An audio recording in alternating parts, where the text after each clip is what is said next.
नमस्कार दोस्तों, स्वागत है आप सभी का हमारे यूट्यूब चैनल विनीत वर्मा पर। दोस्तों, आज हम बात करेंगे मूल कर्तव्य पर। ये टॉपिक आप सभी के लिए बहुत सा छोटा सा टॉपिक है, लेकिन यहाँ पे सब क्वेश्चन जो हमारा गलत हो जा रहा है, इसके लिए यहाँ पे पढ़ाना पड़ा। नहीं तो मूल कर्तव्य पढ़ाने की कोई बहुत बड़ी आवश्यकता नहीं था। क्वेश्चन इसलिए गलत हो रहा है क्योंकि हमारे मूल संविधान में मौलिक कर्तव्य की बात नहीं की गई थी।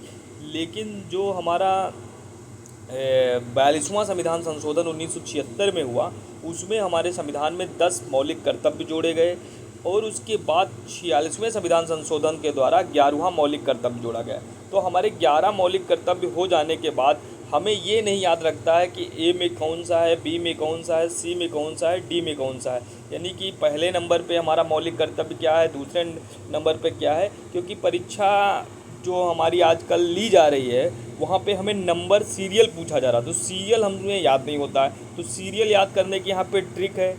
फिर हम सबसे पहला क्वेश्चन अगर किसी भी बच्चे से जब मैं जाके पूछता हूँ या कोई उनसे पूछता है कि भारतीय संविधान में मौलिक कर्तव्य मूल संविधान में कितने थे, तब भी वो कुछ ना कुछ बता देते हैं। जबकि मौलिक कर्तव्य जो हैं, हमारे मूल जो संविधान बना था वहाँ पे इनकी बात नहीं की गई थी। फिर भी ऐसी बहुत सारी जो गलतियाँ वहाँ पे बच्चों से होती है, उसके बारे में हम यहाँ पे आज बात करेंगे। तो टॉपिक शुरू करने से पहले हम एक मोटिवेशनल कोट देखेंगे, जिससे हम अपने आप में ऊर्जा का संचार कर सकें। सफलता अंत नहीं होती है और असफलता घातक नहीं होती है। कहना क्या चाह रहे हैं कि सफलता अंत नहीं होती है और असफलता घातक नहीं होती है। सफलता मिले या असफलता, जीवन में आगे बढ़ते रहने की हिम्मत ही मायने रखती है। यानी कि आपकी जो जीवन में सफलता मिली है वो कोई अंत नहीं है। अगर असफलता भी मिली है तो हमारे वो जीवन के लिए घातक नहीं होती है। सफलता मिले या सफलता, जीवन में आगे बढ़ते रहने की हिम्मत ही मायने रखती है कि आप कहाँ तक के जाएंगे अपने मंजिल को प्राप्त करने के लिए। तो दोस्तों, अब हम शुरुआत करेंगे मौलिक कर्तव्य का। जो विधिक दृष्टिकोण देखेंगे कि फंडामेंटल ड्यूटी जो लीगल प्रोविज़न क्या है, तो संवैधानिक उपबंध जो है इसका जो किया गया है मौलिक कर्तव्य का अनुच्छेद 51A में किया गया है। और भारतीय संविधान के भाग 4A में मौलिक कर्तव्य की बात की गई है। और जो मौलिक कर्तव्य हैं भारतीय संविधान में 42वें संविधान संशोधन 1976 के द्वारा जोड़ा गया है। और एक बार ये पूछा गया है कि 42वां संविधान संशोधन 1976 कब प्रभावी हुआ, यानी कब लागू हुआ। तो 3 जनवरी 1970 से ये प्रभावी हुआ। और भारतीय संविधान में जो मौलिक कर्तव्य जोड़े गए वो किस समिति की सिफारिश से जोड़े गए, तो मौलिक कर्तव्य भारतीय संविधान में स्वर्ण सिंह समिति की सिफारिश से जोड़े गए 1976 में। जो मौलिक कर्तव्य हैं, जो प्रारंभ में भारतीय संविधान में जब मौलिक कर्तव्य जोड़े गए 42वें संविधान संशोधन के द्वारा, तो 10 मौलिक कर्तव्य हमारे संविधान में जोड़े गए। लेकिन अंतिम या 11वां मौलिक कर्तव्य 46वें संविधान संशोधन 2002 द्वारा एक और मौलिक कर्तव्य जोड़ दिया गया जो शिक्षा से संबंधित था। जो 46वें संविधान संशोधन था, इसके द्वारा हमारे संविधान में कुछ और भी चीज़ों में संशोधन हुआ। जैसे कि आर्टिकल 45 में भी संशोधन हुआ। और उसके साथ हमारे संविधान में एक आर्टिकल जुड़ा 21 से, जो बात करता था शिक्षा से, यानी मौलिक अधिकार बन गया था हमारा शिक्षा का अधिकार। और 45 में जो जोड़ा गया था वहाँ पे 0 से 6 वर्ष के बच्चों के लिए शिक्षा की बात की गई थी। तो ये हमारा रहा मौलिक कर्तव्य। और उसके बाद हम बात करेंगे जो है विधिक संदर्भ, यानी कि स्वर्ण सिंह समिति सिफारिश 1976 की सिफारिश से हमारे जो तत्कालीन उस समय के प्रधानमंत्री थी इंदिरा गांधी द्वारा आपातकालीन के दौरान ये समिति गठित गई। और इस समिति की अनुशंसा पे नागरिकों के लिए भारतीय संविधान में मूल कर्तव्य निर्धारित किए गए। और ये मूल कर्तव्य जो थे हमारे संविधान में किस देश से प्रेरित थे, ये थे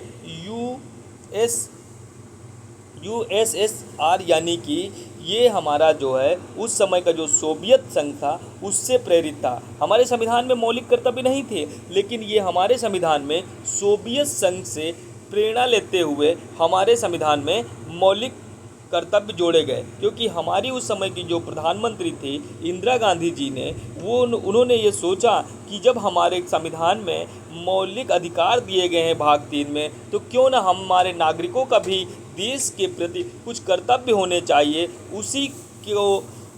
उसी के अनुसार इन्होंने स्वर्ण सिंह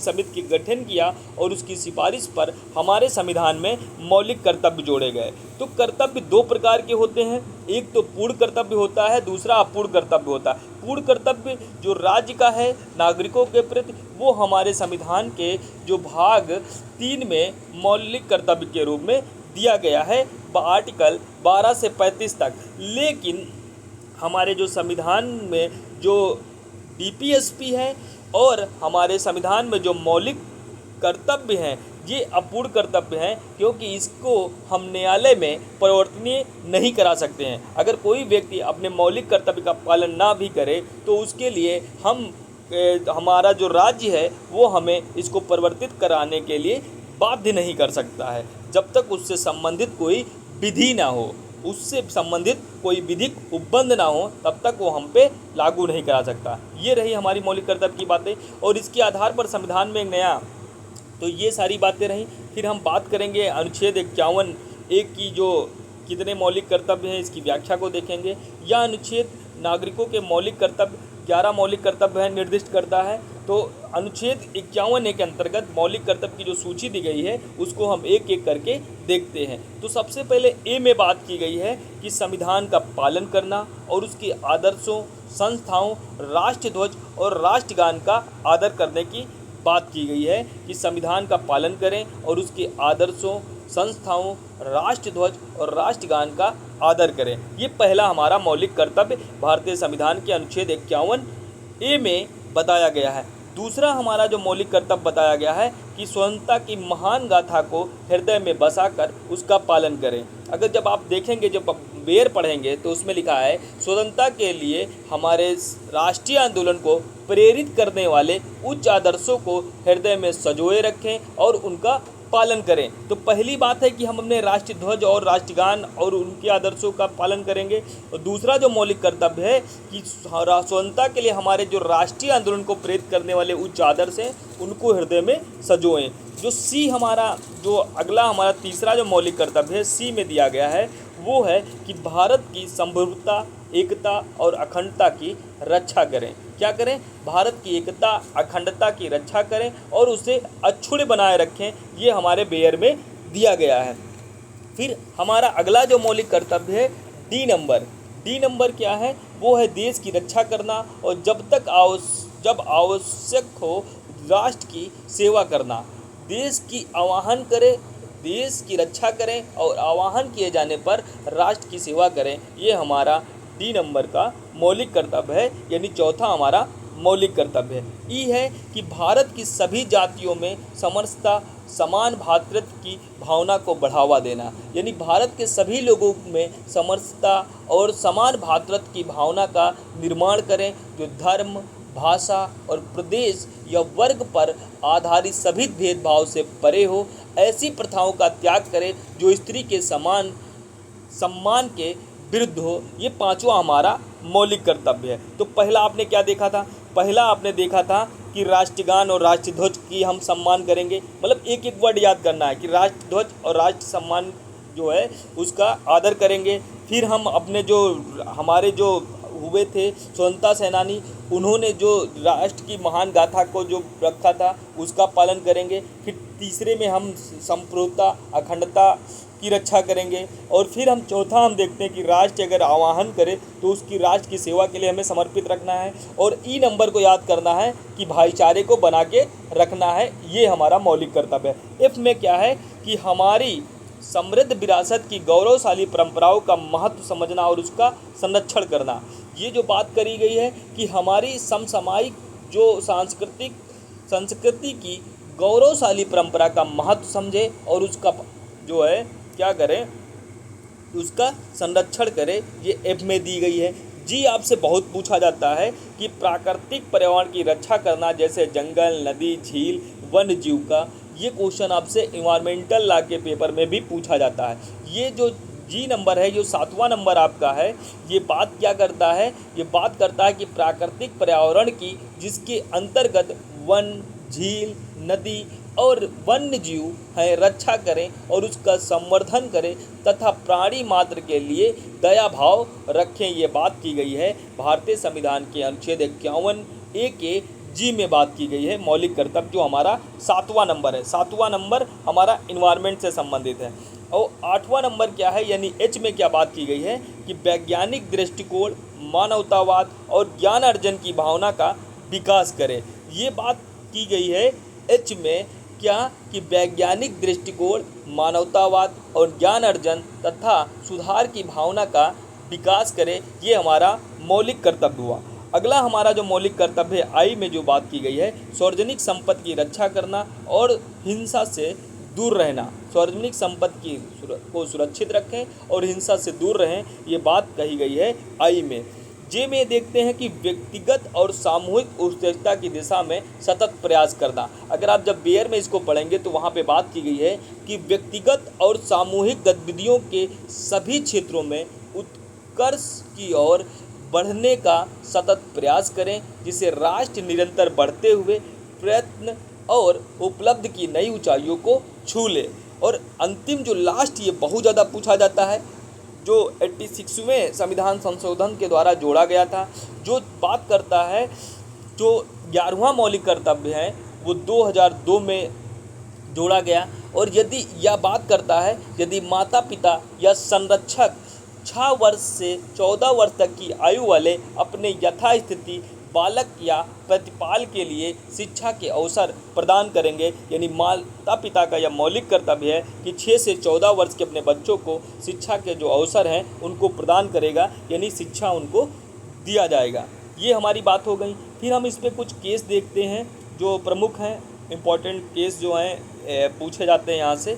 तो पहला केस है AIIMS student union versus AIIMS 2000 का मामला है, जिसमें सर्वोच्च न्यायालय ने कहा कि मौलिक कर्तव्य जो है बाइंडिंग और ऑब्लिगेशन नहीं है, लेकिन ये महत्वपूर्ण नैतिक जिम्मेदारी है और उनका उल्लंघन न्यायिक कार्रवाई का विषय बन सकता है अगर कानून में उसका प्राविधान हो। यानी कि ये कोई तरीके से हम पे बहुत बाध्यकारी नहीं है, फिर भी नैतिक जिम्मेदारी है कि हम इन मौलिक कर्तव्यों का पालन करें। अगर इसके लिए कोई विधि है, कानून है, तो न्यायालय वास्तविक रूप से इसके लिए कार्रवाई व्यक्ति के ऊपर कर सकता है। जैसे ध्वज का सम्मान नहीं करोगे, एक मौलिक कर्तव्य है, लेकिन ध्वज संहिता में जो नियम बताएंगे अगर उनका आप उल्लंघन करते हैं तो आप कहीं न कहीं न्यायालय के द्वारा दंडित होंगे। अगला हमारा केस है MC Mehta versus union of India AIR 1988 supreme court. यह क्या कहता है कि पर्यावरण संरक्षण से संबंधित मौलिक कर्तव्यों को प्रभावी रूप से लागू करने की बात इसमें कहा गया था कि पर्यावरण संबंधित जो हमारा मौलिक कर्तव्य है उसको हम लागू करें। तो पर्यावरण संबंधित से हमारा मौलिक कर्तव्य कौन सा है, 2G में बात की गई है। 2G में क्या बात की गई है, यानी 7वां नंबर हमारा मौलिक कर्तव्य बहुत पूछा जाता है कि प्राकृतिक पर्यावरण की जिसके अंतर्गत वन, झील, नदी और वन्य जीव हैं रक्षा करें और उसका संवर्धन करें तथा प्राणी मात्र के लिए दया भाव रखें।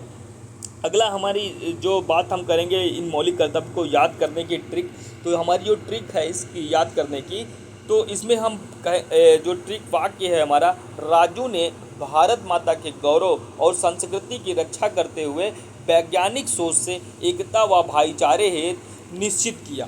तो राजू से आपको याद रखना है संविधान, ध्वज, गान और जो है इसका सम्मान करेंगे, यानी कि हम अपने संविधान की और पालन करेंगे, हम अपने आदर्शों का पालन करेंगे और हम संस्थाओं और ध्वज और राष्ट्रगान का आदर करेंगे। ये राजू से आप याद रखेंगे।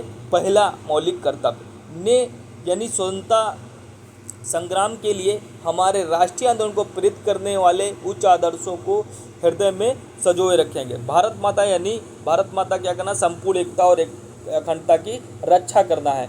गौरव की, किस गौरव की, राष्ट्र की रक्षा करने के लिए, और संस्कृति यानी भाईचारा फिर की रक्षा के लिए यानी संस्कृत की गौरवपूर्ण परंपरा को और करते हुए यानी किसकी करना है, पर्यावरण की, यानी पर्यावरणीय झील, नदी और वन की रक्षा करना है। वैज्ञानिक सोच यानी वैज्ञानिक दृष्टिकोण आपका 8वां से यानी सार्वजनिक संपत्ति की रक्षा करना। एकता व भाईचारा यानी कि श्रेष्ठता के हेतु प्रयास करना है। और निश्चय किया गया है कि बच्चों को 6 से 14 वर्ष तक माता पिता क्या करेंगे, उनका लालन पोषण करेंगे। तो ये हमारा रहा मौलिक कर्तव्य। जो आपसे सीरियल नंबर पूछा जाता है आप सभी को याद रखना है। आप ऐसे भी अगर 2 बार पढ़ेंगे तब भी आपको याद हो जाएगा कि पहले में आपको संविधान की रक्षा करना है, दूसरा मतलब एक एक वर्ड से याद करना है, दूसरे में हमारे जो स्वतंत्रता सेनानी हैं उन्होंने जो देश के लिए जो भी आंदोलन उस समय किया उसके आदर्शों को हमने हृदय में रखना है। तीसरे में आपको प्रभुता, एकता और अखंडता की रक्षा करना है।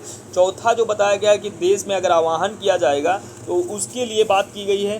फिर आप जो 5वां आपका मौलिक करता है जो भ्रातृत्व की बात यानी भाईचारे की बात करता है। छठा जो है आपको गौरवशाली परंपरा और संस्कृति की रक्षा करने की बात, पालन करने की बात करता है। जो 7वां आपका मौलिक कर्तव्य पर्यावरण से संबंधित है। 8वां आपको वैज्ञानिक दृष्टिकोण की बात करता है। 9वां आपको सार्वजनिक संपत्ति से बात करता है। और 10वां जो आपको बात करता है कि सामूहिक गतिविधियों के सभी क्षेत्रों में उत्कृष्ट की ओर बढ़ते चले जाएंगे। और जो अंतिम आपका है 11वां वो माता पिता या संरक्षक को 6 से 14 वर्ष तक के, अगर आप ट्रिक भी नहीं याद करेंगे, केवल हम एक एक वर्ड याद करेंगे किस में क्या दिया गया है, तब भी आपका क्वेश्चन वहाँ पे सही होगा। तो दोस्तों ये वीडियो इसलिए इम्पॉर्टेंट है क्योंकि मौलिक कर्तव्य याद करके जाना ही है और उससे संबंधित जो संशोधन हुए हैं दोनों वो याद कर लेना है, स्वर्ण सिंह समिति को याद कर लेना है। और ये संशोधन कब लागू हुआ है ये भी आपसे पूछा जाता है, तो ये भी आपको तैयार करना है। तो दोस्तों आप सभी को ये वीडियो काफ़ी पसंद आएगी मैं आशा करता हूँ। तो नमस्कार दोस्तों, जय हिंद।